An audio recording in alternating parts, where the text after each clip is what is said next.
Bonjour à tous, bienvenue dans 100% Sénat, l'émission qui vous emmène au cœur du travail parlementaire. Se loger dans la même ville que là où on habite, c'est un défi pour de plus en plus de personnes et notamment pour les agents publics. Hier, les sénateurs ont adopté un texte pour permettre aux policiers, aux enseignants ou encore aux soignants de se loger plus facilement. C'est une manière aussi de rendre ces métiers plus attractifs. On regarde. La séance est reprise. Bienvenue à vous, Monsieur le Ministre. L'ordre du jour appelle la discussion de la proposition de loi qui a été adoptée par l'Assemblée nationale après engagement de la procédure accélérée visant à améliorer l'accès au logement des travailleurs des services publics. Dans la discussion générale, la parole est à Monsieur Vincent Jeanbrun, ministre de la Ville et du Logement. Vous avez la parole, Monsieur le Ministre.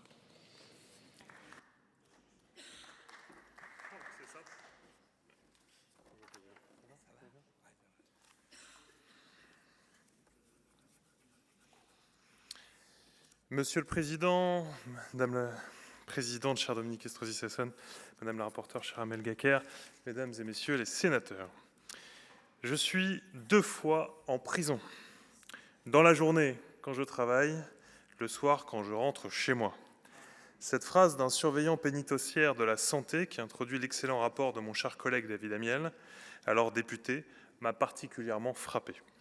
Elle symbolise avec force cet aspect, la crise du logement qui frappe notre pays et particulièrement nos presque 6 millions d'agents publics qui assurent des missions essentielles. Notre société est fondée sur le sens de l'intérêt général et elle est portée par des hommes et des femmes qui dédient leur vie aux autres. Aujourd'hui, nous ne sommes plus en capacité de les loger dignement et il faut le dire très clairement, ce n'est pas normal. Comment justifier qu'à la journée épuisante passée auprès des malades, nos infirmiers, nos aides-soignants doivent faire des heures de trajet pour rentrer chez eux? Comment forger dans le cœur de nos enfants les valeurs de la République lorsque l'on subit soi-même l'abandon de la République? Comment peut-on être épanoui dans son travail lorsque son esprit est préoccupé par son logement insalubre dans lequel on doit retourner le soir? Comment peut-on susciter des vocations avec de telles conditions de travail et de logement? La question se pose à nous. Alors, mesdames et messieurs les sénateurs, il faut le dire clairement aujourd'hui, ce n'est pas normal et donc, il faut le dire clairement, nous devons agir. J'avais annoncé vouloir prioriser dans le logement social ceux qui respectent les règles, ceux qui s'engagent. À qui s'adresse-t-on lorsque l'on parle d'engagement et de respect des valeurs de la République? Quelle meilleure expression de l'engagement que celle de travailler chaque jour pour être au service des autres? La proposition de loi visant à améliorer l'accès au logement des travailleurs des services publics, déposée par le député, maintenant ministre, David Amiel, et avec qui je suis heureux de porter ce texte désormais au nom du gouvernement, est un texte essentiel pour répondre aux situations que je viens d'évoquer. Il vise d'abord un objectif simple et concret, mieux utiliser les logements et le foncier public pour répondre aux besoins de logement de nos agents qui font vivre nos services publics. Il permet notamment de s'assurer que les logements financés par un employeur public bénéficient bien aux agents qui en ont besoin pour exercer leurs fonctions. À cette fin, il prévoit qu'un bail puisse prendre fin lorsqu'un agent change d'affectation. Il renforce également la capacité de l'État et des collectivités à mobiliser des logements sociaux pour les agents publics en clarifiant les droits de réservation et en organisant des mécanismes de compensation lorsque les communes mobilisent leur propre contingent pour loger des agents qui travaillent sur leur territoire. Le texte apporte aussi des réponses concrètes à certaines situations particulières. Il permet par exemple de garantir une localisation adaptée des logements pour des personnes exposées, comme des agents pénitentiaires, pour lesquels la proximité avec le lieu de travail peut être déterminante. Il sécurise par ailleurs la gestion locative de logements détenus par des employeurs publics, en particulier les hôpitaux, afin de faciliter la mise à disposition de logements, y compris intermédiaires, pour leur personnel. Enfin, ce texte vise à mieux mobiliser le foncier public pour construire davantage de logements. Il permettra dans certains cas de dépasser les blocages liés aux documents d'urbanisme afin de reconvertir des sites d'équipement public devenus surdimensionnés et d'y développer des opérations de logement. Dans le même esprit, il prévoit d'examiner les conditions de mise en place d'un dispositif comparable à Action Logement pour le secteur public. L'ensemble de ces mesures répond à une même logique, lever des obstacles juridiques ou opérationnels pour mieux loger celles et ceux qui assurent chaque jour le fonctionnement de nos services publics. Ce texte a pu être enrichi et voté à l'Assemblée nationale grâce aux députés que je remercie pour leur travail et pour leur engagement. Et ici au Sénat, je veux remercier Amel Gacquerre, Madame la rapporteure, et par extension les membres de la Commission des affaires économiques pour avoir amélioré le texte, notamment en y introduisant des mesures de l'excellente PPL Choc, Madame la Présidente, que nous avons soutenues ici même, comme le relèvement notamment des droits de réservation en cas de cession du foncier public avec des cotes et bénéfice des droits de réservation à l'État, quelle que soit l'administration cédante, ou encore la possibilité pour un établissement public ou une entreprise d'acquérir des droits de réservation en contrepartie d'un apport de terrain. Par ce texte, nous apportons une nouvelle réponse à la crise du logement, et je reprends les mots de Madame la Présidente Estrosi Sassone, qui pourrait regretter que le gouvernement prenne les sujets par, ouvrez les guillemets, par le bout de la lorgnette. Je tiens donc à vous rassurer, ce texte, comme le budget et comme les prochains textes sur lesquels vous aurez à débattre, s'insère dans un plan de bataille global, précis, face à cette crise du logement qui nous frappe. C'est la feuille de route que m'a confiée le Premier ministre avec l'ensemble de l'équipe de France du logement, les professionnels du bâtiment, de l'immobilier, de la promotion, de l'habitat, avec un objectif clair, créer 2 millions de logements d'ici 2030. C'est pourquoi nous avons engagé un travail pour relancer massivement la construction et la rénovation. Face à l'urgence, il nous faut agir vite et fort et de manière pragmatique. J'ai été très heureux de défendre dans le projet de loi de finances un nouvel outil ambitieux, sans zonage dans le neuf comme dans l'ancien, pour relancer l'investissement privé, le fameux statut fiscal du bailleur privé. Face à la crise du logement, il faut des chocs, n'est-ce pas, Madame la Présidente ? Nous en avons déjà discuté et nous aurons l'occasion d'échanger prochainement, du choc de confiance, du choc de simplification, du choc d'investissement, du choc de transition écologique, dans le projet de texte relatif à la décentralisation de la politique du logement annoncé par le Premier ministre. J'ai hâte que nous puissions aborder ce prochain texte. D'ici là, mesdames et messieurs, merci d'enrichir une fois de plus cette PPL à miel dont nous avons tant besoin. Merci beaucoup. Merci, Monsieur le Ministre. La parole est maintenant à Madame Amel Gacquerre, rapporteure de la Commission des affaires économiques. Vous avez 10 minutes, chers collègues.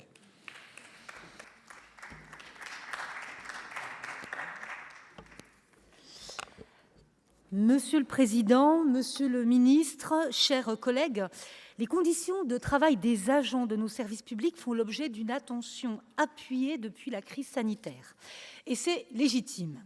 Ils sont pour beaucoup des travailleurs essentiels qui œuvrent à la continuité de la vie de notre pays, qu'il s'agisse de la police, des hôpitaux, des prisons, des centres sociaux ou de nos mairies. L'ensemble de la fonction publique, incluant les hôpitaux et les collectivités, est d'ailleurs le premier employeur de France avec plus de 5,6 millions d'agents, soit près de 20% de l'emploi total.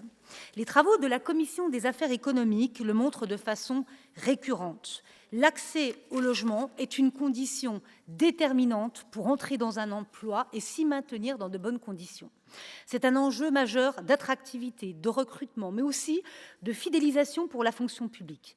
Il en va de la sauvegarde et de la continuité de notre service public. Pourtant, dans les zones tendues, et tout particulièrement les zones transfrontalières, la rémunération des agents publics ne leur permet pas de se loger à proximité de leur lieu de travail, alors même que leur fonction implique parfois de larges contraintes horaires et une forte disponibilité. Ce sont des cas que vous connaissez parfaitement. Je pense notamment à mes collègues élus de territoires frontaliers avec la Suisse. Comment retenir une infirmière à l'hôpital public dans un marché du logement tendu lorsque sa rémunération serait considérablement plus élevée de l'autre côté de la frontière ? La proposition de loi que nous examinons aujourd'hui n'a pas l'ambition de régler les problèmes de la crise du logement ni de l'attractivité de la fonction publique. Elle a néanmoins le mérite de proposer plusieurs solutions que les employeurs publics comme les collectivités ou les hôpitaux attendent depuis longtemps. C'est un texte concret et pragmatique que la Commission des affaires économiques a adopté avec plusieurs ajustements. Elle a notamment encadré l'usage de la nouvelle clause de fonction prévue à l'article 1er pour donner certaines garanties aux locataires. Cette clause de fonction est absolument essentielle pour les employeurs publics comme les hôpitaux publics, la RATP ou la SNCF. Elle leur permettra d'éviter que les réservations qu'ils acquièrent dans le parc social pour loger leurs agents ne s'évaporent au gré des rotations des locataires.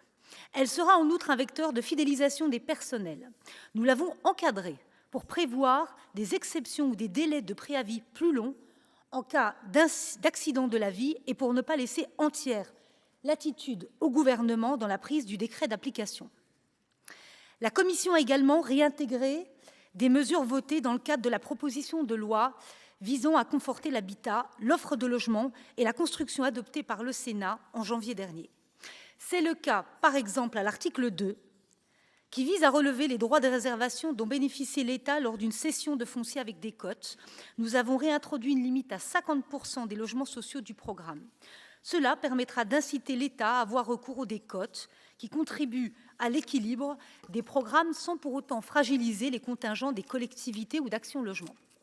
C'est aussi le cas de l'article 3, qui vise à étendre les exceptions à la gestion en flux aux entreprises assurant un service public de transport en zone tendue, aux agents des douanes et aux surveillants de prison. À cet article, nous avons également donné la possibilité aux établissements publics et aux entreprises publiques d'acquérir des droits de réservation en contrepartie d'un apport de terrain. La Commission a par ailleurs approuvé le dispositif prévu à l'article 4, qui prévoit des dérogations aux règles d'urbanisme pour les projets de création de logements à destination des travailleurs du secteur public. Elle l'a toutefois recentré, car le texte issu des travaux de l'Assemblée nationale était excessivement large. Il ne tenait notamment pas compte des récentes lois d'Aubier et Huart qui ont déjà beaucoup assoupli les possibilités de dérogation au plus. Nous avons en outre confirmé certains dispositifs bienvenus. L'article 5 donne notamment la possibilité aux hôpitaux publics d'externaliser leur gestion locative. C'est légitime. Là n'est pas le métier des hôpitaux. L'article 6 permet quant à lui à ces mêmes hôpitaux de valoriser leur patrimoine pour créer des logements pour leurs agents en constituant des sociétés de projet et des filiales. Certains hôpitaux, comme l'AP-HP, disposent en effet d'un patrimoine significatif, mais se heurtent à un cadre juridique très limitatif pour le valoriser. Enfin, la Commission a supprimé l'article 6, qui était une demande de rapport au gouvernement sur la création d'un Action Logement du secteur public.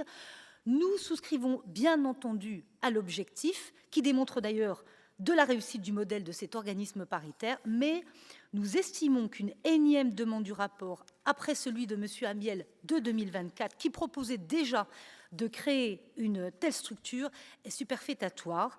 Les données sont connues, il ne reste plus qu'à agir. Et si un projet de loi est nécessaire, nous serons bien sûr au rendez-vous, n'en doutez pas. Tout au long de l'examen, j'ai été extrêmement attentive au principe d'égalité. Il ne s'agit pas, en fait, de créer un régime de faveur au profit des agents publics, mais de pallier l'absence de dispositifs pensés pour les loger. C'est notamment la raison pour laquelle j'ai souhaité maintenir hors du champ de la PPL les logements réservés via la contribution à l'APEC d'entreprises comme la SNCF ou la RATP. Et c'est la raison pour laquelle j'accueillerai favorablement l'amendement du gouvernement qui répond à plusieurs de mes préoccupations en précisant le champ de la PPL vis-à-vis du secteur privé. Le reste des amendements portés par la Commission des affaires économiques est de nature rédactionnelle ou vise simplement à opérer des précisions juridiques. Je vous invite donc à adopter cette proposition de loi dans sa version modifiée par la Commission des affaires économiques. J'invite aussi le gouvernement à poursuivre les efforts en faveur du logement de nos agents publics. Seule une structure d'ensemble visant à mutualiser l'effort des 38 000 employeurs publics, comme le fait Action Logement dans le secteur privé, permettra de passer à une plus grande échelle pour le logement de nos agents publics. Je vous remercie. Merci, chers collègues. Dans la suite de la discussion générale, la parole est à Monsieur Cédric Chevalier pour le groupe Les Indépendants, République et Territoires. Vous avez 6 minutes.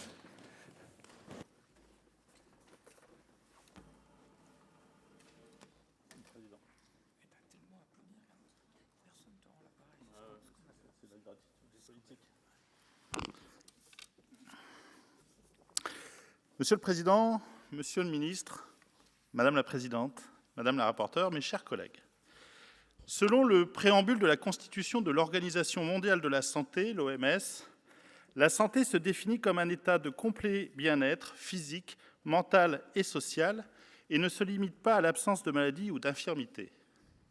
C'est dans cet esprit que j'aborderai ce texte qui, au-delà de favoriser l'accès au logement pour celles et ceux qui font vivre chaque jour le service public, témoignent d'une réelle attention portée à leurs conditions de vie et à leur bien-être. C'est une palissade que de dire qu'un logement proche de son lieu de travail, adapté à ses contraintes familiales et à sa sécurité, sera un facteur d'épanouissement personnel mais aussi professionnel pour l'agent en bénéficiant, et qu'à l'inverse, un logement difficile d'accès ou éloigné devient une source de fatigue, de stress, de baisse de pouvoir d'achat et parfois d'absentéisme ou de départ vers d'autres territoires. Mais la réalité est là. La crise du logement frappe notre pays et une partie de nos concitoyens. Elle touche aussi celles et ceux qui font vivre notre service public, enseignants, policiers, soignants, agents territoriaux. Ces femmes et ces hommes qui s'engagent chaque jour pour les autres peinent à se loger là où ils travaillent.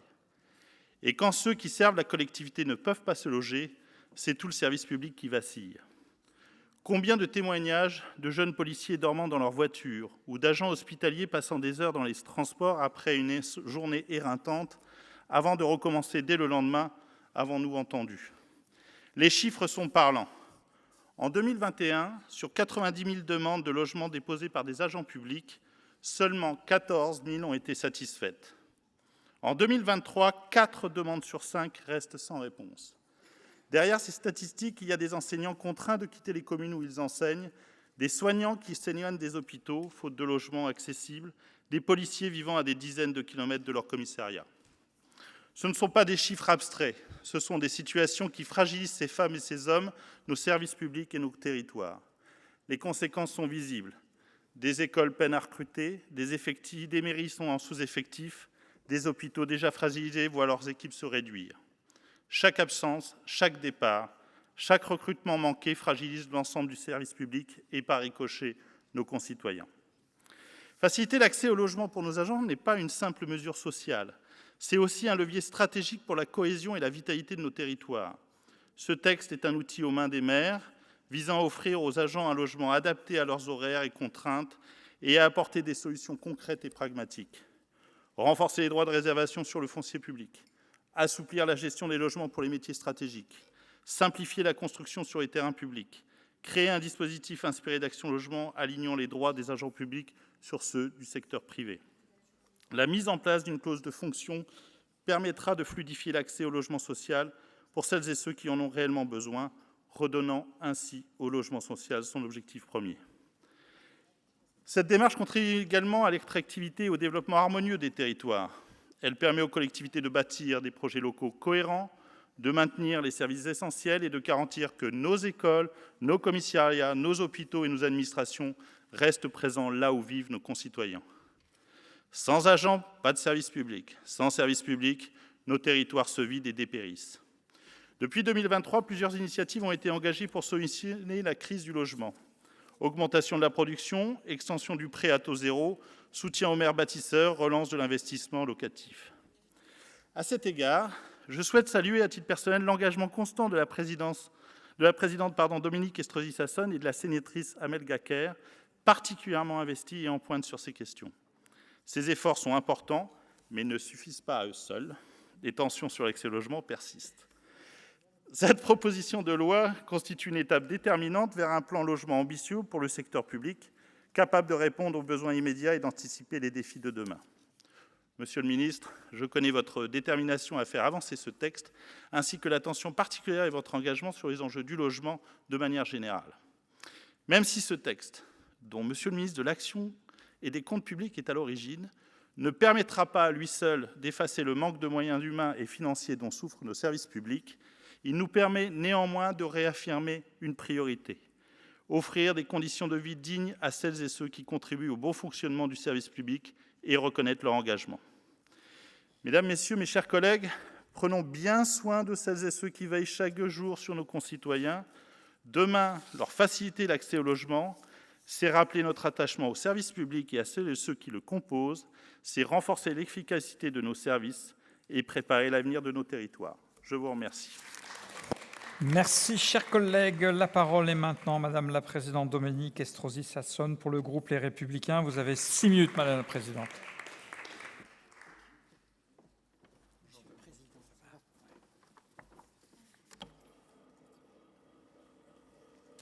Merci.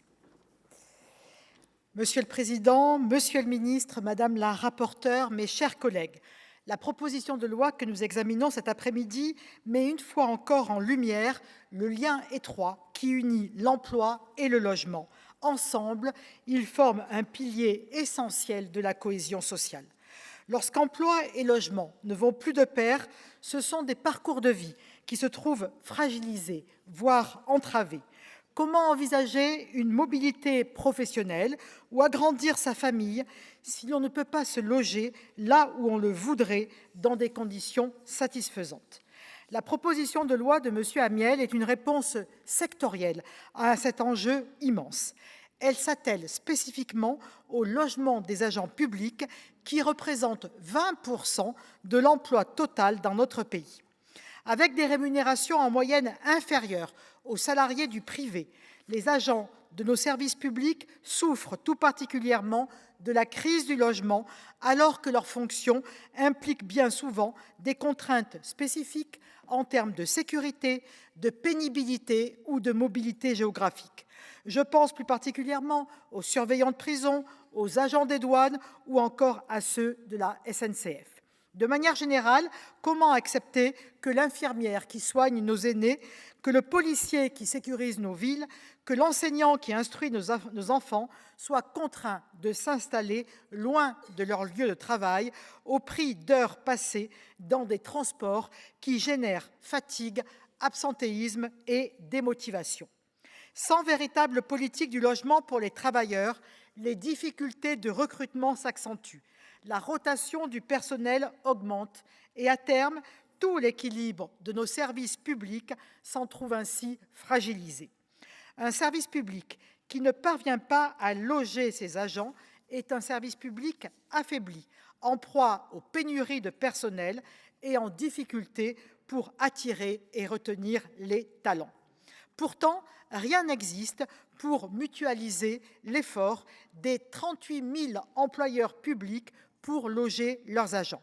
À l'inverse, dans le secteur privé, Action Logement joue un rôle remarquable grâce à la participation des employeurs à l'effort de construction, ce que nous appelons dans notre jargon la PEC, le fameux 1% logement, héritage de l'après-guerre que la Commission des affaires économiques, de façon transpartisane, a toujours défendu. C'est une structure semblable qu'il faut créer dans le secteur public. Le rapport de David Amiel, remis en 2024, le proposait déjà. Cela ne nécessite pas un nouveau rapport, mais comme l'a dit notre rapporteur, une véritable impulsion ministérielle et même une révolution copernicienne à Bercy. Le gouvernement a désormais toutes les cartes en main. Les autres recommandations du rapport de M. Amiel ont été traduites dans le texte que nous examinons aujourd'hui, près de 2 ans après la publication du rapport. Comme l'a rappelé la rapporteure, il s'agit de mesures concrètes, pragmatiques, attendues des acteurs locaux. La plupart figuraient d'ailleurs dans la proposition de loi visant à conforter l'habitat, l'offre de logement et de la construction, choc, que le Sénat a adopté en votre présence, Monsieur le Ministre, et je vous en remercie, le 20 janvier dernier.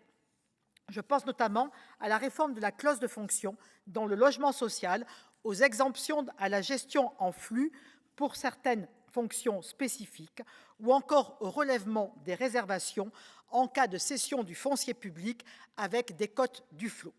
C'est donc tout naturellement que la Commission des affaires économiques a approuvé ces dispositifs en y apportant bien sûr quelques ajustements, tantôt pour sécuriser, encadrer ou compléter. Je vous invite donc à adopter cette proposition de loi enrichie des amendements que présentera et que soutiendra Madame la rapporteure. Quoiqu'attendue, cette proposition de loi n'est qu'une réponse partielle et sectorielle aux graves difficultés de logement des travailleurs. Car c'est à la racine du problème qu'il faut nous attaquer, la crise du logement elle-même, et nous cessons de le répéter, quels que soient les travées sur lesquelles nous siégeons. Tant que l'offre restera insuffisante et les tensions aussi fortes dans de nombreux territoires, les difficultés d'accès au logement continueront de peser sur les parcours de vie, comme d'ailleurs sur le fonctionnement de nos services publics.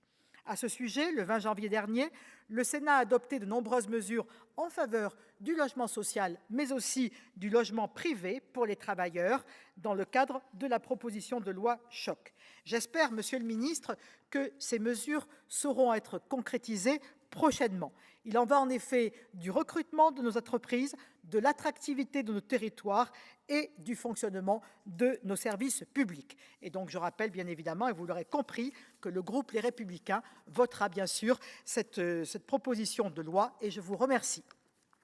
Merci Madame la Présidente. La parole est maintenant Madame Nicole Duranton pour le groupe RDPI. Vous avez 6 minutes, chers collègues. Merci, Monsieur le Président, Monsieur le Ministre, Madame la Présidente, Madame la rapporteure, mes chers collègues. Nous examinons aujourd'hui un texte qui part d'une réalité très concrète. On parle souvent des difficultés à se loger pour nos concitoyens, mais il est essentiel de mettre aujourd'hui en lumière une réalité moins visible, celle des agents des services publics qui peinent à se loger dans nos métropoles, mais aussi dans nos territoires ruraux, à proximité de leur lieu de travail. Cette situation peut sembler paradoxale. Les territoires ruraux offrent en apparence des opportunités, des loyers plus accessibles, un cadre de vie apaisé, une proximité avec la nature et souvent une meilleure qualité de vie.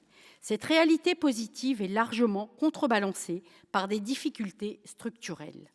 L'offre de logement pour nos agents des services publics est souvent insuffisante, voire inexistante, à proximité immédiate de leur lieu d'affectation.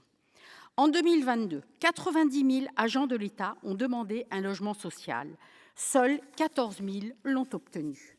Dans le même temps, les mises en service de logements sociaux sont passées de 91 000 en 2015 à 71 000 en 2022, soit une baisse de 23 %, alors que 1,6 million de demandes restent en attente.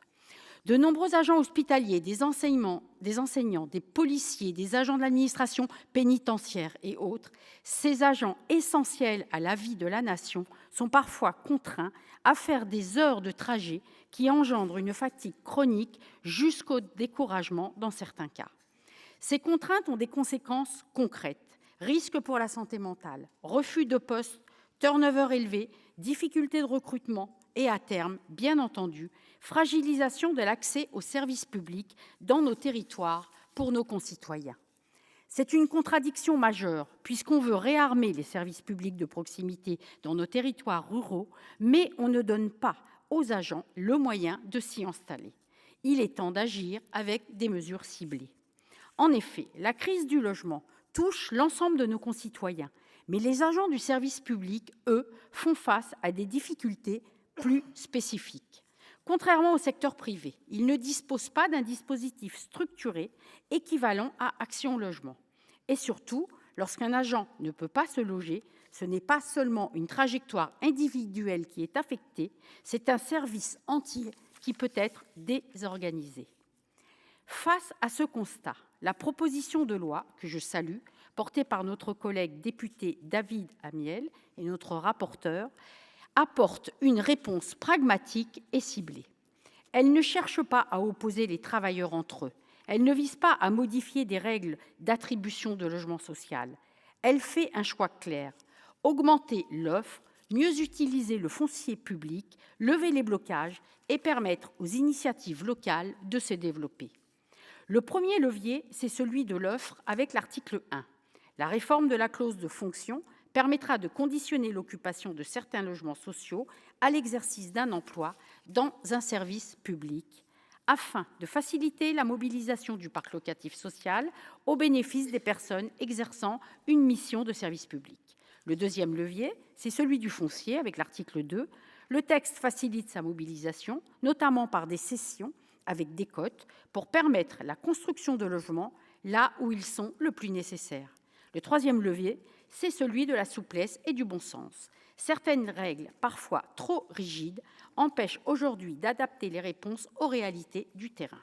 Les articles 4 et 5 visent le même objectif de simplification efficace: faciliter la construction de logements sur du foncier public existant, sans remettre en cause les compétences des collectivités, et permettre une gestion plus souple et plus professionnelle des parcs de logements des employeurs publics. Mes chers collègues, vous l'aurez compris, derrière ce texte, il y a une idée simple: loger dignement celles et ceux qui servent la République. Permettre à nos agents de se loger près de leur lieu d'exercice, ce n'est pas uniquement un confort, c'est une condition essentielle pour garantir l'égalité du service public sur tout le territoire. Ce texte ne réglera pas à lui seul la crise de logement, mais il apporte déjà des réponses concrètes. J'en profite, Monsieur le ministre, pour saluer votre travail, votre engagement, votre détermination à améliorer l'accès au logement. Les annonces et les mesures qui vont être prises témoignent d'une volonté réelle de répondre aux besoins des citoyens dans un contexte où la crise du logement est devenue plus que préoccupante. Le groupe RDPI soutiendra pleinement cette proposition de loi. Je vous remercie. Merci, chers collègues. La parole est maintenant à Madame Viviane Artigalas pour le groupe socialiste, écologiste et républicain. Vous avez 9 minutes, chers collègues.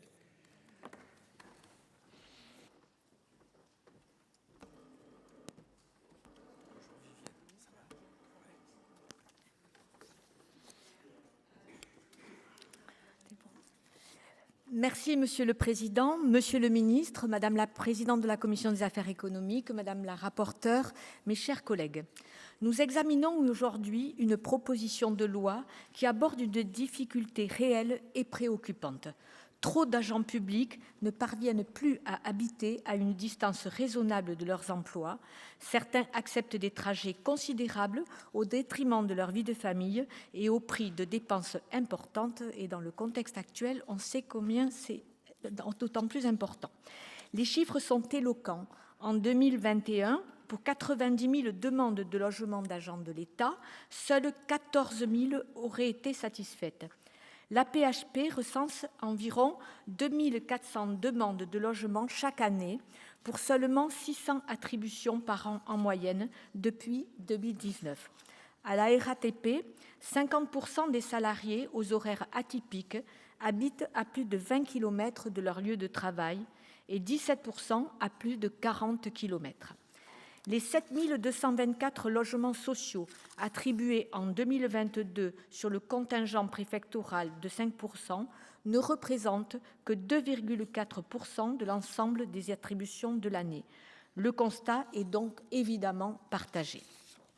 Mais si le diagnostic est juste, le remède proposé par ce texte soulève de nombreuses réserves. L'article 1er étend la clause de fonction à l'ensemble des fonctionnaires, agents publics et agents de droit privé exerçant une mission de service public. Cela revient à lier emploi et logement et à imposer le départ du locataire et de sa famille en cas de cessation de fonction ou de mutation. Cette disposition va créer une pression accrue sur les agents et accentuer le risque de précarité dans le cadre de l'exercice de leurs fonctions. Le logement doit constituer un élément de stabilité pour l'agent et sa famille, aussi bien dans sa vie professionnelle que personnelle. En effet, un agent peut être muté plus loin et sa famille peut souhaiter vouloir rester dans le logement qu'il occupe, dans le logement de fonction occupé. Or, le dispositif ne prévoit aucune sécurisation du parcours résidentiel ni aucun accompagnement lors de la cessation d'exercice de la fonction. Il impose des choix de vie. En cas de mutation, la famille ne pourra donc, comme je l'ai déjà dit, plus faire le choix de garder son cadre de vie pour des questions de scolarité des enfants ou de proximité avec d'autres membres de la famille. Comme lors du précédent examen de la proposition de loi Choc, le groupe socialiste est opposé à lier l'attribution d'un logement social et l'emploi, même s'il est public.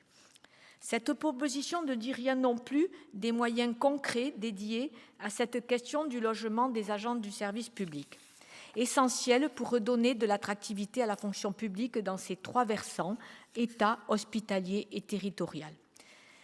Les agents du secteur public paient le prix fort de la politique logement menée depuis 2017. En effet, une meilleure mobilisation du 5% préfectoral supposerait de construire davantage de logements sociaux, de tenir le cap sur la loi SRU et surtout de supprimer la RLS pour rendre aux bailleurs sociaux leur capacité d'investissement, ou au moins de la faire diminuer dans le temps. Au lieu de cela, ce texte ne fait que gérer la pénurie de l'offre de logements locatifs sociaux.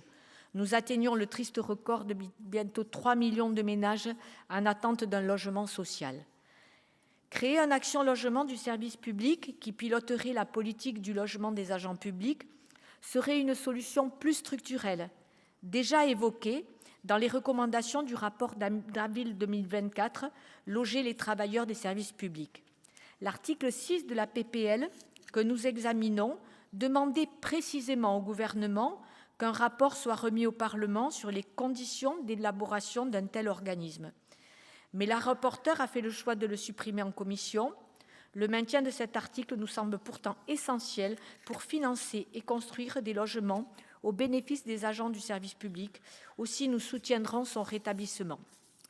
Mes chers collègues, nous ne pouvons pas nous satisfaire d'un texte qui, sous couvert de faciliter l'accès au logement des agents publics, crée en réalité de nouvelles précarités et ne répond pas à la question fondamentale, celle des moyens pour construire massivement du logement social et du logement social à destination des agents publics. Pour l'heure, notre position face à ce texte est donc très réservée et nous verrons si les débats la feront évoluer. Je vous remercie. Merci, chers collègues. La parole est maintenant à Madame Marianne Margaté pour le groupe CRCE-K. Vous avez 5 minutes, chers collègues.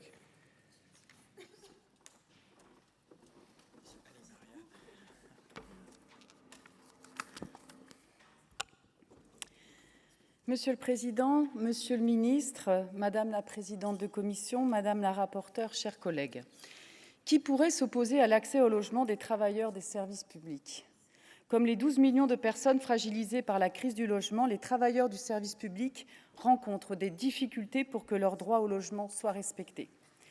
Le logement privé répond de moins en moins à cette exigence, avec des loyers qui augmentent et qui augmentent plus que les salaires, car si le point d'indice de la fonction publique est régulièrement gelé, les loyers, eux, ne le sont pas.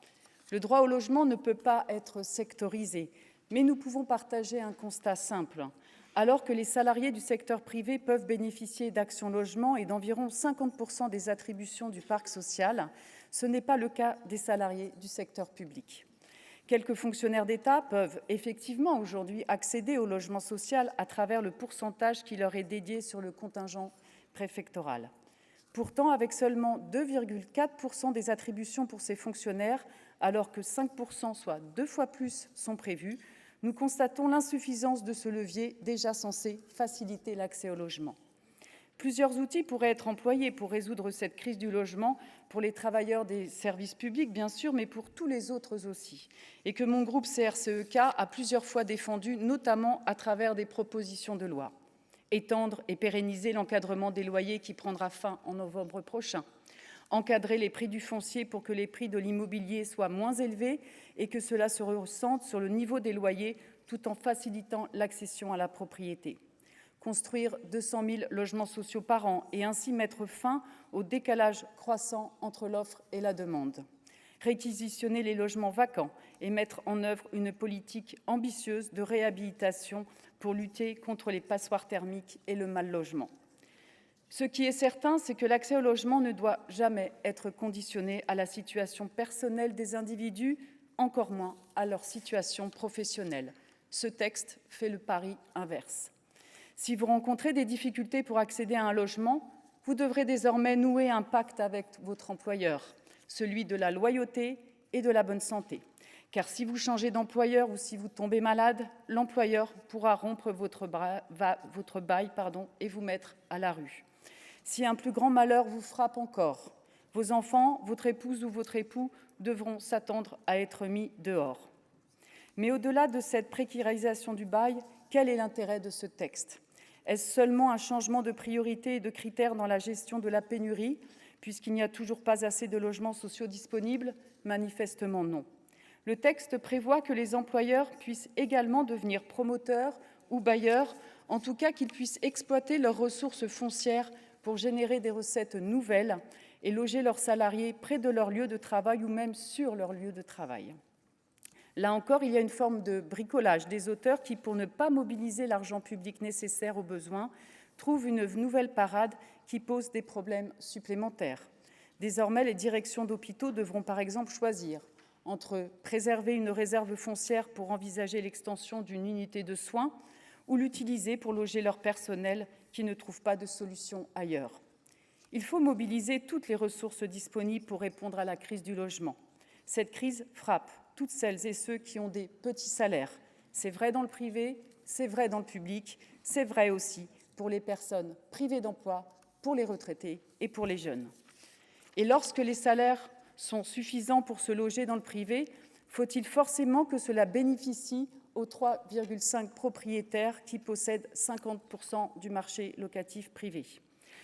Le logement social est une réponse pour que le droit de se loger, ce droit, pas comme les autres, ne soit pas soumis à un marché dont l'objectif premier demeure la plus-value des investisseurs sur les loyers de leurs locataires. S'il faut construire du logement social accessible sur du foncier public ou ailleurs, alors construisons. Mais pour cela, donnons-nous les moyens pour que le droit soit le même pour toutes et tous. Ne reculons pas sur nos exigences en créant des baux précaires au détriment des travailleurs, des services publics et de leurs familles. C'est pourtant le choix présenté par cette proposition de loi et notre groupe votera contre ce texte. Je vous remercie. Merci, chers collègues. La parole est maintenant à Monsieur Yannick Jadot pour le groupe Écologie, Solidarité et Territoires. Vous avez 5 minutes, chers collègues.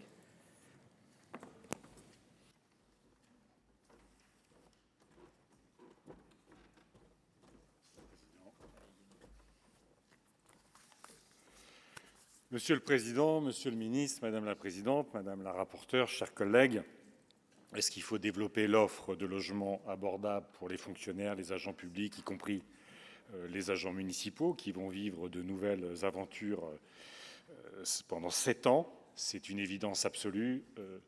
On a les chiffres, évidemment, et on a tous dans nos entourages des agents publics, ici à l'hôpital, là, en sécurité, là, à l'école, qui, malgré leur engagement au service de l'intérêt général, connaissent les pires difficultés pour se loger, pour avoir une vie de famille digne et pour simplement arriver à organiser à peu près les temps de la vie.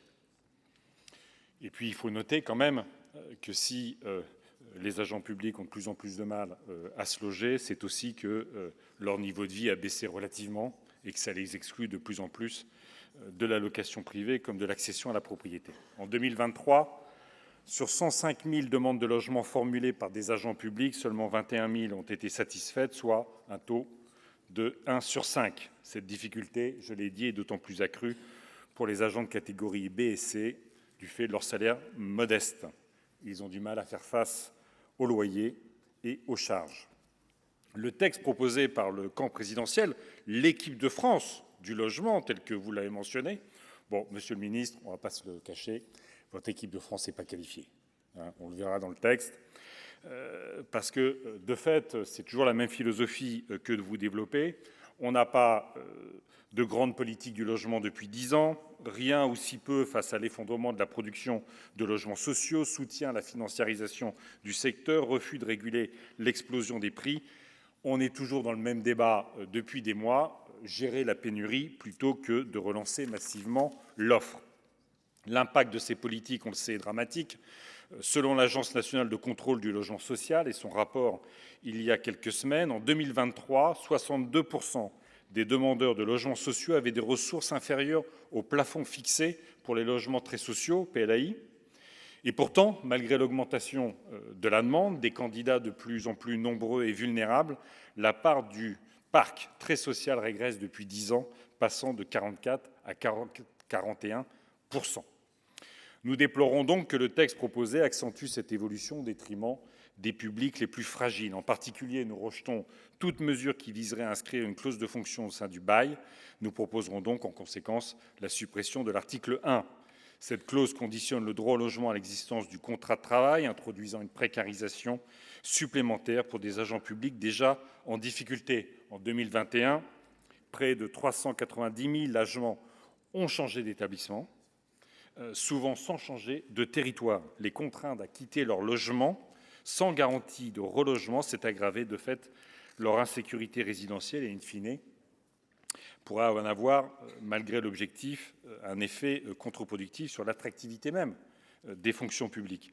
En augmentant la majoration du contingent préfectoral à 50% sur les terrains que l'État cède, le texte sorti de la Commission déséquilibre davantage encore la répartition entre contingents au détriment des autres réservateurs qui font également face à une pénurie de logements sociaux. Nous proposerons donc la suppression de l'article 2.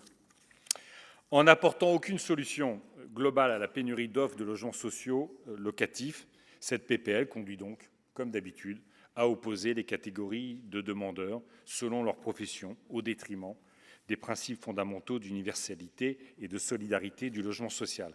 Elle réoriente la vocation même du logement social en faisant un outil de gestion des ressources humaines des administrations et des entreprises publiques plutôt qu'un levier de lutte contre les inégalités sociales et territoriales. Le 1% logement public a été évoqué, malheureusement. Il n'est toujours pas acté et donc on est assez loin de sa mise en œuvre par le gouvernement et le Parlement. Cette PPL donc ne s'attaque ni aux causes profondes de la crise du logement, ni malheureusement d'ailleurs à celle de la perte d'attractivité de la fonction publique.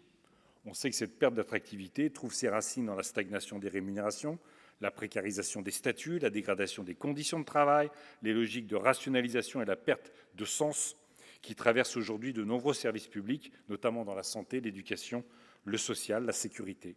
Ces causes doivent être traitées à la racine, revalorisation salariale, renforcement des statuts, amélioration des conditions de travail.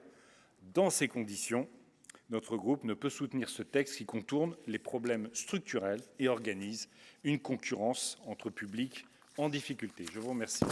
Monsieur le Président, Monsieur le Ministre, Madame la Présidente de la Commission, Madame la Rapporteure, mes chers collègues, se loger devient, pour un nombre croissant de nos concitoyens, un véritable parcours d'obstacles. Cette réalité, nous la connaissons tous dans nos territoires, hausse des loyers, raréfaction de l'offre, éloignement contraint du lieu de travail et, au bout de la chaîne, des difficultés de recrutement pour nos entreprises. Cette réalité touche aussi des publics que l'on pensait jusqu'ici relativement protégés, notamment celles et ceux qui font vivre au quotidien nos services publics. Comme l'a très justement souligné notre collègue Amel Gacquerre, il ne s'agit pas simplement d'un enjeu social ou économique, c'est un enjeu de continuité de services publics. Car derrière la difficulté à se loger, il y a des infirmiers qui renoncent à exercer à l'hôpital, des enseignants qui déclinent un poste, des agents publics qui quittent des territoires pourtant en tension. Autrement dit, lorsque le logement fait défaut, c'est la capacité même de l'État et des collectivités à remplir leur mission qui est fragilisée. Ce constat appelle une réponse et la proposition de loi que nous examinons aujourd'hui va, à bien des égards, dans le bon sens. Je veux d'abord saluer le travail de la rapporteure qui a su enrichir ce texte, le rendre plus opérationnel et surtout veiller à ce qu'il reste centré sur un objectif essentiel, produire davantage de logements accessibles pour les agents publics. Plusieurs dispositions méritent à ce titre d'être soutenues. Je pense notamment à l'extension de la clause de fonction dans le parc social. En permettant à l'ensemble des employeurs publics de mieux mobiliser cet outil, nous donnons des marges de manœuvre concrètes pour fidéliser des agents qui, aujourd'hui, peinent à se loger à proximité de leur lieu de travail. Je pense également aux mesures visant à renforcer les droits de réservation ou à faciliter la mobilisation du foncier public. Dans ce contexte où chaque opération immobilière est devenue complexe à monter, ces leviers sont essentiels pour relancer la production. Enfin, les dispositions permettant aux hôpitaux de mieux gérer et valoriser leur parc immobilier vont dans le sens d'une plus grande efficacité en recentrant ces établissements dans leur cœur de métier. Pour autant, au-delà de ces avancées, ce texte doit aussi nous inviter à une réflexion plus large. D'abord parce que la question du logement des agents publics ne doit pas être isolée du reste du marché du logement. Il ne faudrait pas que, sous couvert de répondre à une difficulté bien réelle, nous créions des nouvelles formes de segmentation ou de concurrence entre les publics. Le logement est un tout et c'est bien l'ensemble du système qui est aujourd'hui sous tension. Ensuite, parce que nous devons veiller à ne pas opposer de manière artificielle le secteur public et le secteur privé, les difficultés rencontrées par les agents publics font écho à celles de nombreux salariés du secteur privé, confrontés aux mêmes réalités dans des zones tendues. Ces travailleurs contribuent tout autant au dynamisme économique et à la vitalité des bassins d'emploi de nos territoires. C'est pourquoi les réponses que nous apportons doivent être pensées de manière globale, en veillant à maintenir un équilibre entre les différents acteurs. À cet égard, je souhaite revenir sur un point essentiel, le rôle d'Action Logement. Le modèle paritaire d'Action Logement a, chacun le reconnaîtra, démontré sa capacité à structurer une réponse collective au logement des salariés. Il repose sur une logique forte de mutualisation qui a permis d'apporter pendant de nombreuses années des solutions concrètes au plus près des besoins des territoires. Pour autant, les attentes ont profondément évolué. L'attention sur le logement, la diversité des situations locales et l'urgence des besoins appellent aujourd'hui à des réponses toujours plus réactives, plus ciblées et plus opérationnelles. C'est dans ce contexte que la question de l'agilité des dispositifs existants mérite d'être posée. Non pas pour remettre en cause le rôle structurant d'Action Logement, qui demeure un acteur clé de l'écosystème, mais pour s'assurer que ces modalités d'intervention restent pleinement en phase avec les réalités du terrain. La réflexion engagée autour de la création d'un équivalent pour le secteur public s'inscrit à ce titre dans une dynamique intéressante. Elle met en lumière un besoin de coordination renforcée et de mutualisation plus efficace entre les nombreux employeurs publics, mais elle invite aussi, plus largement, à interroger l'organisation globale de nos outils afin de garantir leur lisibilité, leur complémentarité et, surtout, leur capacité à produire des effets concrets dans des délais compatibles avec les attentes des agents. Au fond, la question n'est pas tant de multiplier les structures que de s'assurer que celles qui existent disposent de moyens d'agir avec souplesse et efficacité. C'est bien la rapidité de mise en œuvre, la simplicité des dispositifs et la capacité d'adaptation aux spécificités locales qui font la différence sur le terrain. Dans nos territoires, les solutions existent souvent. Elles sont portées par des élus, des bailleurs, des entreprises, des porteurs de projets. Elles sont pragmatiques, adaptées aux réalités locales, parfois innovantes. Je pense par exemple à ces initiatives visant à segmenter le parcours résidentiel, à développer des formes d'habitat intermédiaires ou encore à mobiliser du foncier public de manière plus souple. Mais ces initiatives se heurtent trop souvent à des contraintes réglementaires et administratives ou à un manque de coordination entre les acteurs. C'est pourquoi nous devons aller plus loin dans la différenciation territoriale. Les besoins ne sont pas les mêmes entre une grande métropole, un territoire littoral attractif ou une zone rurale.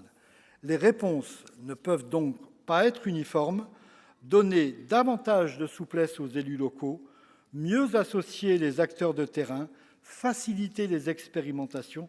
Voilà des pistes qui doivent être pleinement assumées. Je le vois dans mon territoire, des projets de reconversion de presbytères vides sont en cours, mais il nous faut réussir à sortir des schémas traditionnels pour apporter des réponses concrètes. La discussion générale est close. Nous passons à la discussion du texte de la commission. Et à l'article 1er, je suis saisi de 2 amendements identiques. Madame Margaté, vous nous présentez le numéro 5, s'il vous plaît. Merci, Monsieur le Président. Monsieur le Ministre, cet amendement porte sur cette question de la clause de fonction.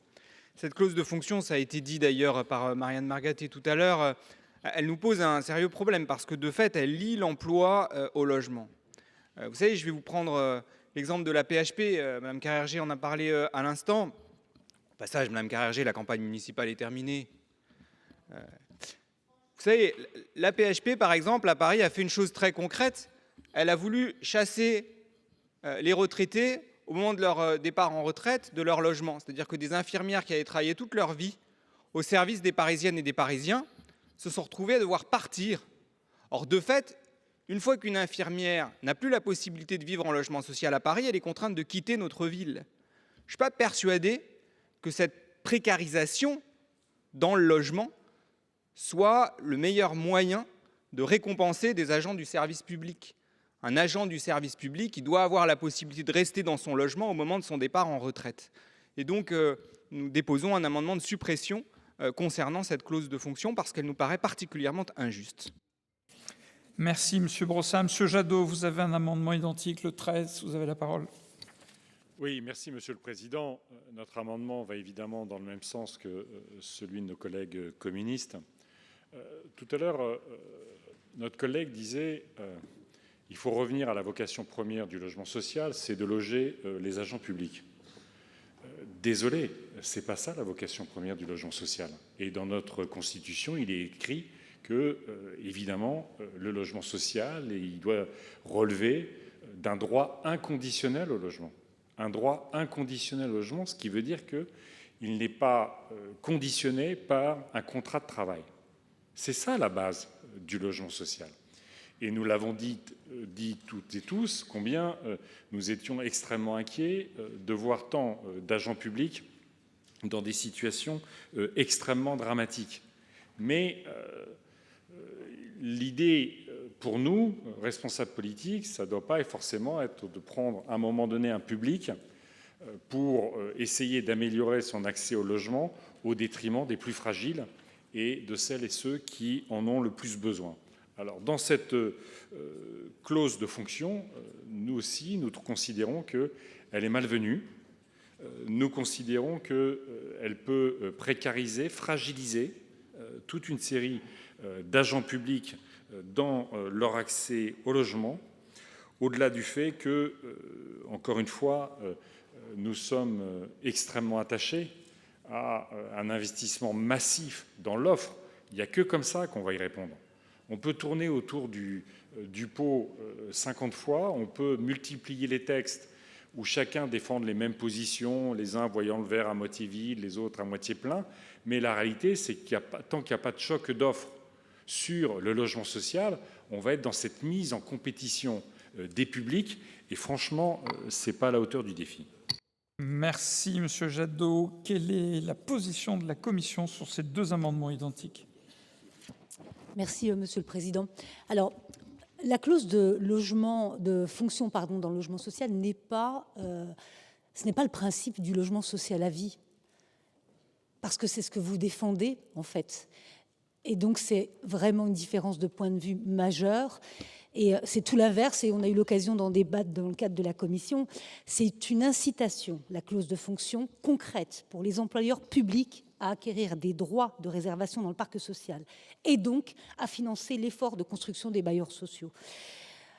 Et je le rappelle aussi parce que vous avez parlé de précarisation en fait, de la situation des agents publics. Justement, c'est un élément qu'on a bien entendu et que nous avions bien en tête et sur lequel nous avons concrètement travaillé dans le cadre de la commission. On a pu, conforter en fait cet article en sécurisant les locataires dans l'application de cette clause, en prévoyant notamment un certain nombre d'exceptions pour prendre en compte les difficultés de santé qui pourraient se présenter familiales ou professionnelles, qui pourraient se présenter aux agents.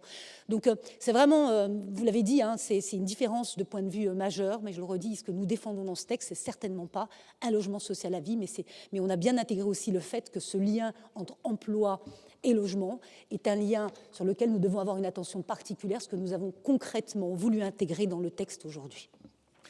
Merci. Quel est l'avis du gouvernement, Monsieur le ministre, sur ces deux amendements identiques ? Merci, Monsieur le Président. Mesdames et Messieurs les sénateurs, un avis équivalent à Madame la rapporteure, bien évidemment. Vous dire que des choses ont été dites avec beaucoup de pertinence, c'est qu'on a, au-delà de ce texte qui est très équilibré, comme vient de le rappeler Madame la rapporteure, un enjeu d'offre et de production. Et contrairement à ce qui a été dit tout à l'heure par M. Jadot, l'équipe de France, elle est en train de s'entraîner très très fort pour produire très très fort du logement. L'équipe de France du logement, c'est pas nous, c'est pas le gouvernement, c'est pas moi qui fabrique les logements, ce sont tous les professionnels, tout un pan entier de notre économie qui est pleinement mobilisé. Dans ce pan de l'économie, il y a le logement privé, il y a le logement social. J'ai toujours dit ici dans cet hémicycle l'importance d'avoir une symbiose entre les deux, et vous l'avez vu au moment du budget, beaucoup d'efforts ont été faits, y compris d'ailleurs une baisse significative de la RLS, pour qu'on puisse produire massivement du logement de qualité dans notre pays, du logement privé comme du logement social. Donc croyez-le, l'équipe de France, elle est en route pour gagner. Merci. Je vais mettre au... Oui, Monsieur Jadot pour explication de vote. Juste un petit mot, Madame la rapporteure.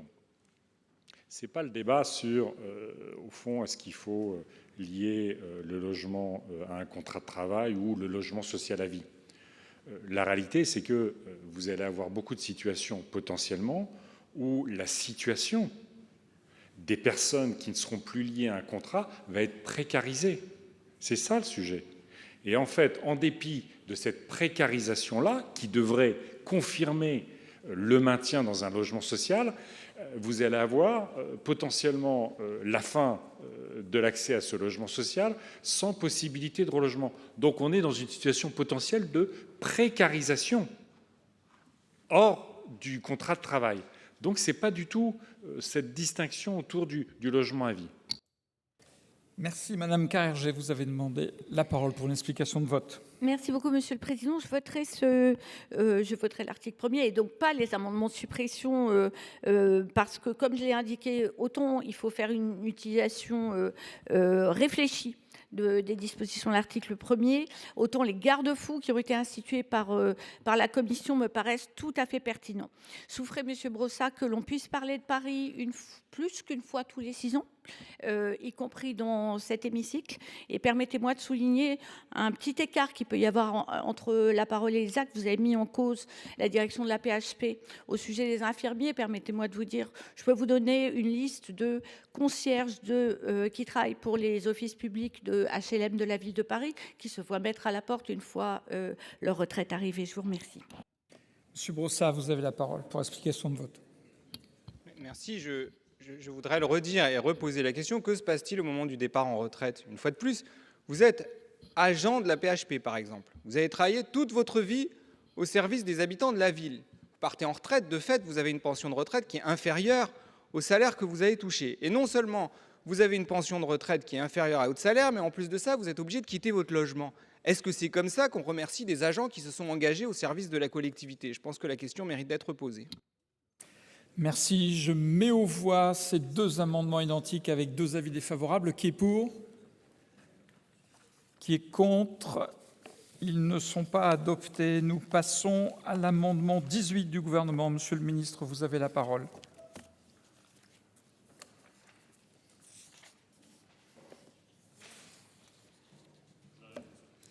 Prenez le temps qu'il vous faut. Merci Monsieur le Président, Mesdames et Messieurs les sénateurs. Il s'agit là d'adresser un point particulier, à savoir que les entreprises de transport public rencontrent les mêmes difficultés pour leurs agents, qu'elles soient privées ou publiques. Ainsi, pour éviter une rupture d'égalité, je vous invite ici à voter pour cet amendement gouvernemental qui permet d'ouvrir la dérogation à la gestion en flux à toutes les entreprises de transport public, qu'elles soient privées ou publiques. Merci. Quel est l'avis de la Commission, Madame la rapporteure? Alors, merci, Monsieur le Président. Je partage en fait ce souci de principe d'égalité. Et c'est d'ailleurs la raison pour laquelle nous avions cherché à ne pas déstabiliser le système de réservation d'Action Logement.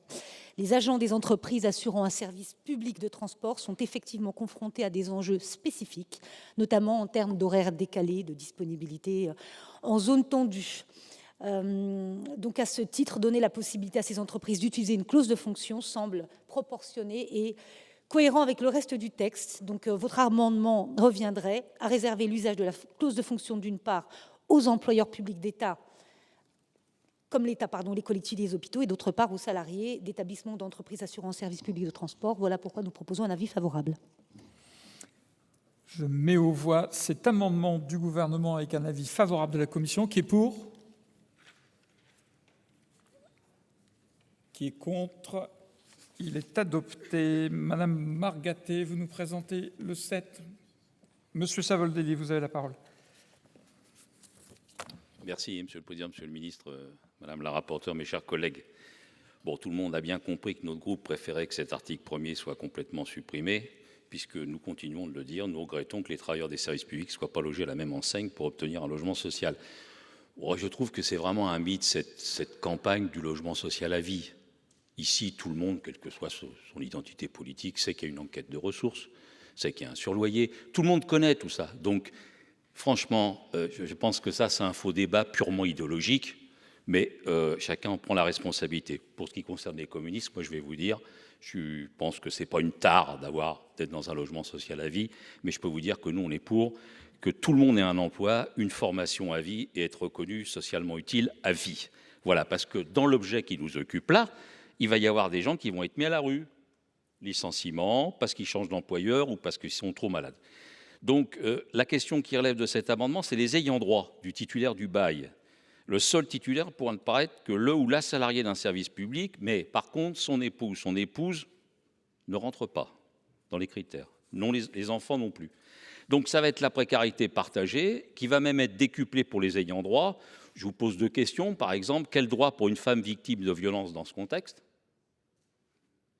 Quel droit pour un veuf ou une veuve si le ou la titulaire du bail décède ?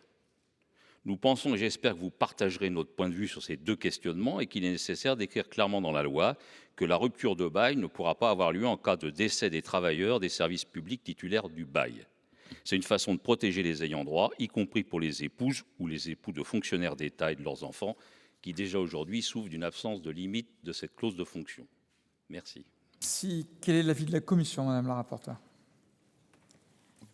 Merci, Monsieur le Président. Alors, je vais le dire et le redire, il n'est absolument pas question de mettre à la rue le conjoint ou les enfants d'un agent. Vous avez évoqué plusieurs situations publiques décédées. Ça a été vraiment un point d'attention. On l'a entendu en commission, on l'a entendu en audition. Pour nous, il s'agissait de protéger, de mettre en place des gages pour faire en sorte qu'on prenne en compte le côté humain, la situation humaine des agents ou des ayants droit, des conjoints des agents. Donc j'insiste là-dessus et je vais vous redire même précisément ce qu'il y a dans le texte aujourd'hui. On a mis en place un préavis de 18 mois pour tenir compte de la vulnérabilité économique ou sociale ou de l'évolution de la situation professionnelle ou familiale du locataire ou de ses ayants droit. Ça veut dire quoi ? Ça veut dire que si l'agent public décède et que l'employeur souhaite utiliser la clause de fonction, ses ayants droit pourront se maintenir dans le logement pendant 18 mois. Cette période leur permettra de disposer d'un temps plus satisfaisant que ce qu'il y avait initialement dans la loi. Et je le redis, c'est le principe même de cette clause. Si demain, on permet aux ayants droit de rester dans le logement, encore une fois, à vie, quel est le principe de la clause de fonction dans le logement ? Le principe, c'est quoi ? C'est un minimum de rotation et c'est de pouvoir... Ne nous éloignons pas de l'objectif initial du texte. C'est quoi ? C'est de permettre à des agents publics de loger à proximité de leur lieu de travail. Donc, et je le redis, j'entends, mais nous avons fait en sorte, et ce n'est pas nouveau, aujourd'hui cette clause de fonction, elle existe bien dans d'autres secteurs, et le principe c'est cette rotation, mais oui, la prise en compte, encore une fois, de la situation humaine des personnes concernées. Ministre, quel est votre avis sur cet amendement ? Même avis que madame la rapporteure, ces explications étaient très claires. Madame Margatet, vous avez la parole pour une explication de vote. Je pense que notre collègue Pascal Savoldelli a posé des questions très concrètes de situations personnelles, humaines qui peuvent arriver. Et j'entends dans la réponse de madame la rapporteure que oui, les ayants droit à la famille devra quitter le logement dans un délai certes de 18 mois, mais devra quitter le logement. 18 mois. À combien, 18 mois, s'ils sollicitent ils font une demande de logement social, c'est combien une demande de logement social à Paris ? C'est 10 ans. Dans ma commune, en Seine-et-Marne, c'est 3-4 ans. Ça veut dire qu'on précarise la famille d'un salarié du service public. Et ça, c'est inadmissible. Monsieur Savoldelli, pour explication de vote.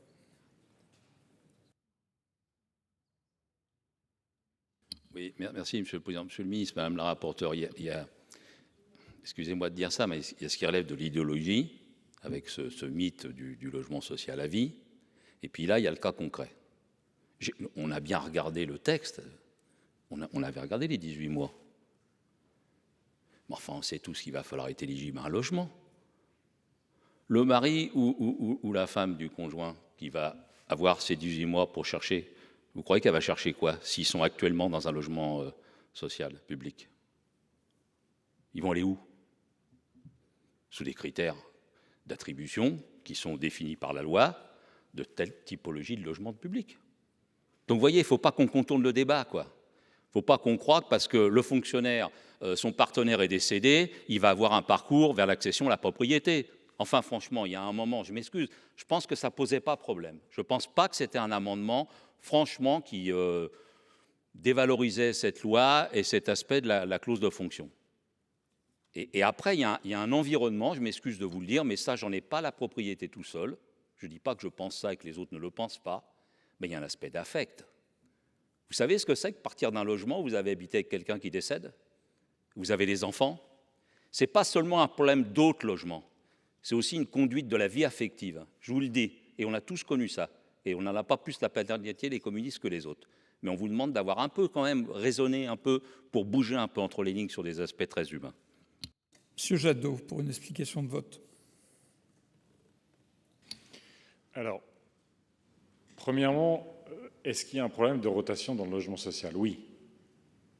Mais s'il y a un problème de rotation dans le logement social, c'est parce que le système est totalement constipé, en fait.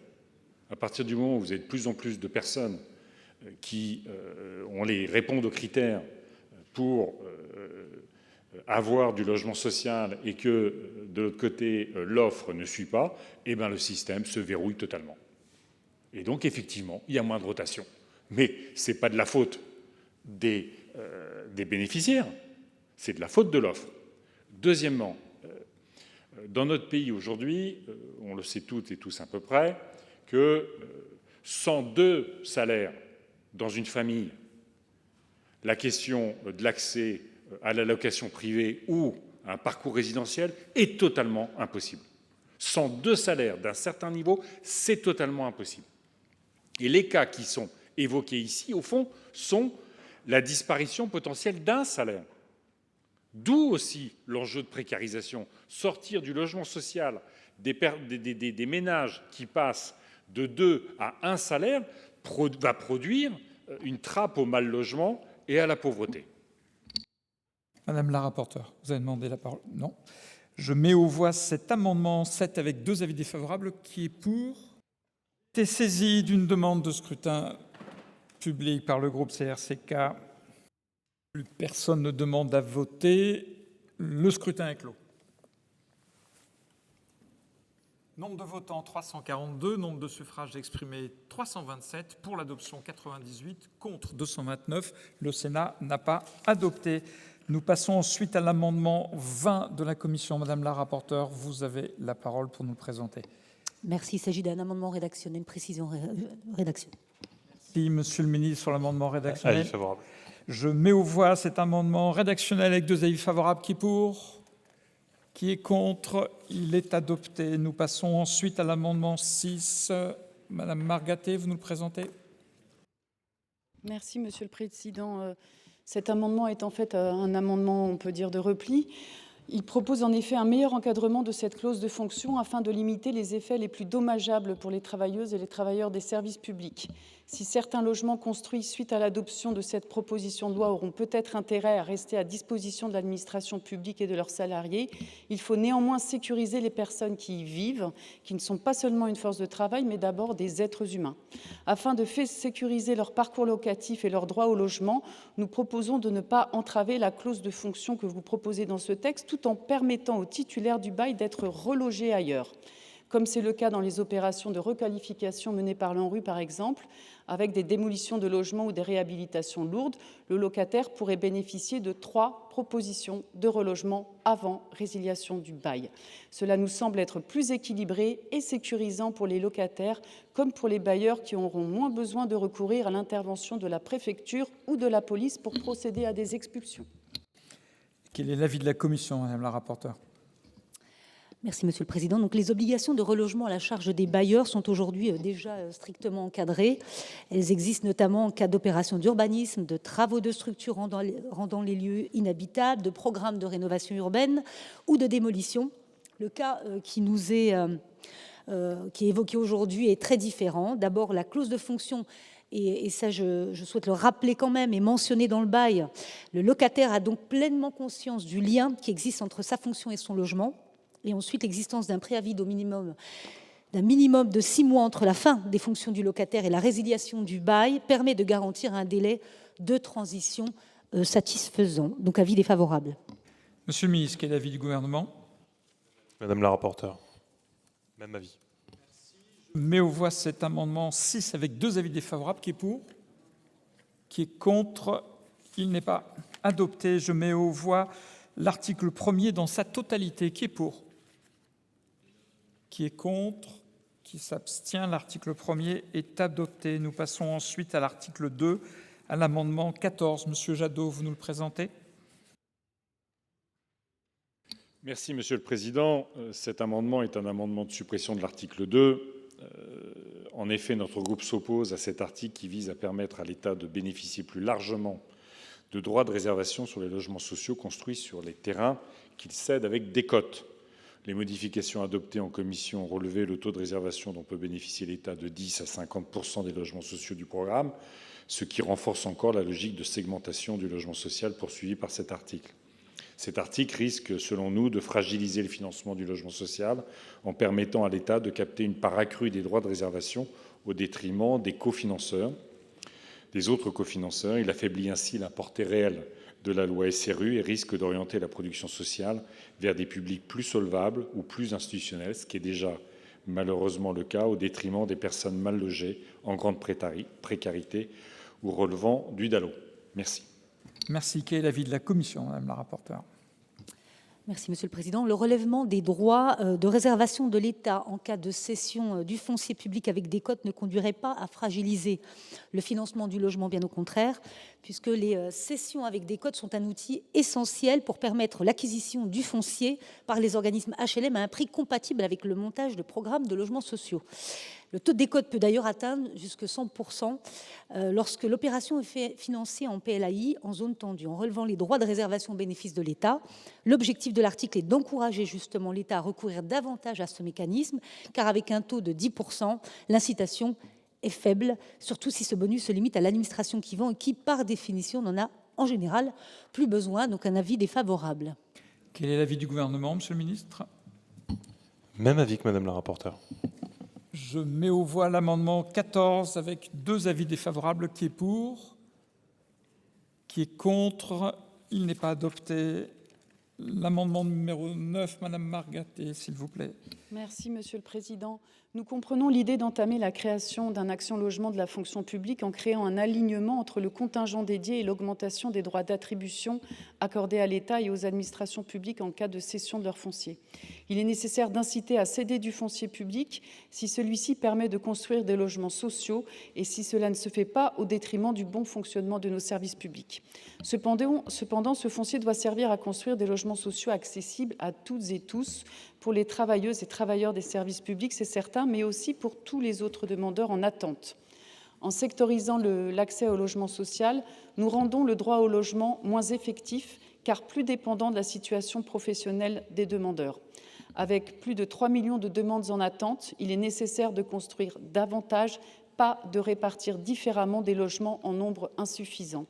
Il y a urgence de répondre à la crise, mais cette crise fragilise plus de 12 millions de personnes, des travailleurs des services publics, mais pas seulement. Il ne faut donc pas déplacer le problème, mais renforcer nos interventions. Nous soutenons donc l'incitation à la cession du foncier public pour construire des logements sociaux, avec la majoration de 25% adoptée à l'Assemblée nationale, mais pas au détriment des autres demandeurs, tout aussi légitimes à faire valoir leur droit au logement, ce que ferait une majoration trop importante de 50%. C'est également une demande portée par les professionnels du secteur, comme l'Union sociale pour l'habitat, en première ligne pour faire face aux coupes budgétaires et à la pénurie de logements sociaux. Merci. Quel est l'avis de la commission, Madame la rapporteure? Merci, Monsieur le Président. Le texte de la Commission, en fait, à l'Assemblée nationale, prévoyait de déplafonner totalement les droits de réservation, de manière à ce qu'ils puissent atteindre 70% lorsqu'aucune collectivité ne s'est portée garante du projet. Alors nous, au sein de la Commission, nous n'avons pas souhaité aller aussi loin, puisqu'on a fixé un taux de 50% conformément à ce qui avait été voté au Sénat en janvier dans le cadre de la PPL Choc.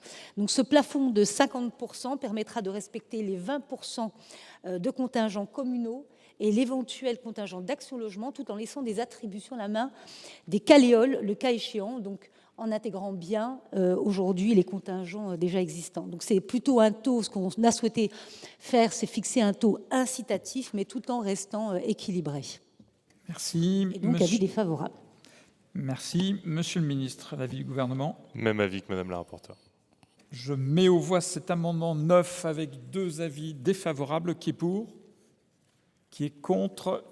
Il n'est pas adopté. Madame Gacquer, vous nous présentez votre avis rédactionnel, votre amendement rédactionnel, tout simplement. Merci, Monsieur le ministre. Favorable. Merci. Je mets aux voix l'amendement rédactionnel 21 avec 2 avis défavorables. Qui est pour?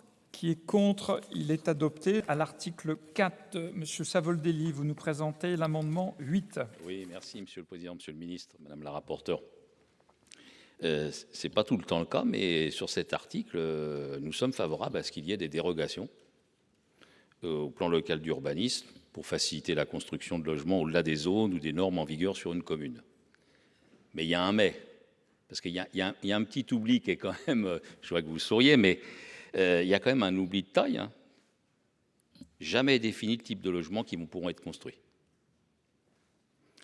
On sait qu'il y a du foncier disponible sur lequel il peut être nécessaire de construire lorsque le plan local d'urbanisme verrouille les constructions autorisées, par exemple sur un foncier destiné à des équipements publics. On connaît tous tout ça ici.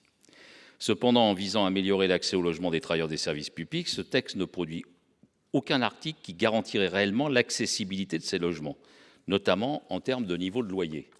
Donc nous proposons donc cet amendement qui ne revient pas sur les possibilités donc de contourner certaines restrictions imposées par le PLU, mais qui précise les constructions permises, qui, à nos yeux, doivent être majoritairement du logement social.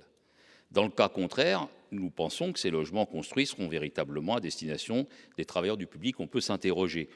Vous connaissez les chiffres, mais agent de catégorie C en brut, c'est 1 801,74 €. J'ai bien dit en brut. Donc, on voit bien que là, la typologie et le fait de faire du logement social comme réponse répond à beaucoup de ces femmes et ces hommes qui travaillent dans les collectivités territoriales, par exemple.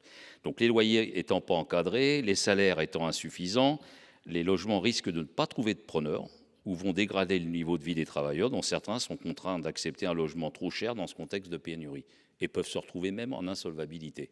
Donc voilà, nous voulions attirer votre attention sur ce oui, mais. Madame la rapporteure, vous avez la parole. Merci, Monsieur le Président. J'aimerais juste rappeler en fait que l'objectif initial de cette proposition de loi n'est pas de soutenir la production de logements sociaux directement. Et vous savez très bien, on a eu l'occasion encore une fois d'en parler il y a quelques semaines dans le cadre de la proposition de loi Choc. Nous le faisons donc, nous soutenons la production de logements sociaux, mais ce n'est pas l'objet de ce texte.